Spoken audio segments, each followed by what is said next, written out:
have often felt that way, really. You know, why do I hold back if he's so wonderful?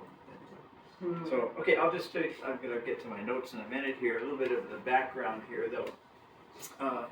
The origin or the genesis of this message, and by the way, the message is called Saved by Lively Hope. Okay, it's combining two scriptures, Romans 8:24 and 1 Peter 1:3. Okay. The origin of this is that back in July, Pastor Clay Ford, who was formerly an interim pastor in La Jolla where we go to church, was actually acting as an interim pastor for this First Baptist Church in University City, which is very close to us. It's about 3 blocks away, something like that, 2 blocks, 3 blocks away.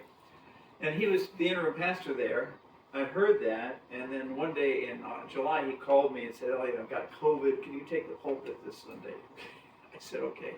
So I preached there, and preached on the Lord's Prayer, which is one of my favorite subjects, but as you know. And then later, last week of November, the new interim pastor, he had to withdraw because of that situation. So this new pastor calls me and says, "Elliot, I've got COVID.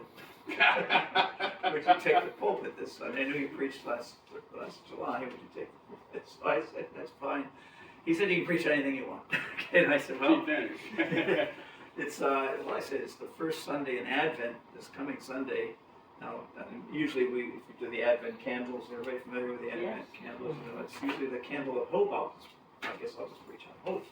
It's probably what you would be expecting at that time. So, and by the way, can I have an asterisk and a little footnote here? You all know the Advent candles and the wreath. And every 4 Sundays before Christmas, you light one candle, and then you have a 5th candle, the Christmas candle, you light on Christmas Day. Each of the candles stands for hope and faith and joy or something like that, and it goes through. I thought that was a custom that's hoary with time or something like that, but it turns out that didn't develop until 1800s in Germany. It didn't even really make it to the United States until the 1930s. Something that's very, very recent vintage, comparatively speaking. Anyway, so I thought I'd better study up on hope and prepare a sermon on hope for the church, and I had a few days to do so. And it became something that really was an amazing thing to me personally. We talk about abiding. I was studying this, and pretty soon it was no longer me preparing this sermon on hope. It was hope taking me and saying, "I'm going to teach you on this." You know, that I'm going to. I wasn't trying to get the materials together. Hope, the subject was grabbing me rather than me grabbing it. It was saying, "You've got this is something you've been ignoring too long." And Elliot, sometimes it's very difficult to get your attention. So he had to survive because I'm studying other things at this time. So that's the background here. And I'll just start going over now. I'm preaching again this message. By the way, is it too warm in here? Would you